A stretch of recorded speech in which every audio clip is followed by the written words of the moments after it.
اعوذ باللہ من الشیطان الرجیم بسم اللہ الرحمن الرحیم۔ آج کا سوال جو ہمارے پاس آیا ہے وہ یہ ہے کہ مکلف کسے کہتے ہیں، فرض عین اور فرض کفایہ میں کیا فرق ہے؟ اس کا جواب شریعت مطہرہ کی روشنی میں یہ ہے کہ مکلف وہ شخص ہے کہ جو آزاد ہو، عاقل بالغ ہو، مسلمان ہو، اس پر شریعت کے احکام لاگو ہوتے ہوں، اسے مکلف کہا جاتا ہے۔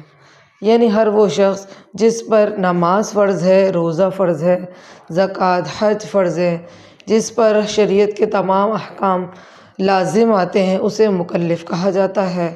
اور اس کے علاوہ جو بھی ہیں، یعنی بچہ ہے، پاگل ہے، یا اس طرح کے کوئی بھی شخص ہے تو اس پر یہ تمام چیزیں احکام لازم نہیں آتے تو وہ مکلف نہیں ہوتا۔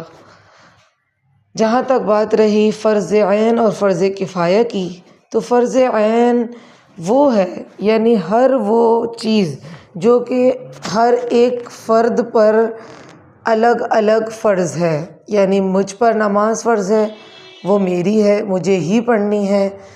آپ پر نماز فرض ہے، روزے فرض ہیں، تو سب پر الگ الگ جو چیز فرض ہے اسے فرض عین کہا جائے گا۔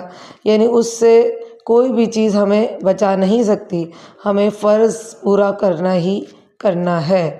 جبکہ فرض کفایہ وہ چیز ہے کہ اگر کچھ لوگوں نے ادا کر دی تو سب کی طرف سے ادا ہو جاتی ہے، جیسے کہ نماز جنازہ، جس طرح اعتکاف۔ یہ وہ چیزیں ہیں کہ اگر کچھ لوگوں نے محلے میں سے ادا کر دیا تو تمام لوگوں کی جانب سے وہ ادا ہو جاتا ہے، اسی کو فرض کفایہ کہا جاتا ہے۔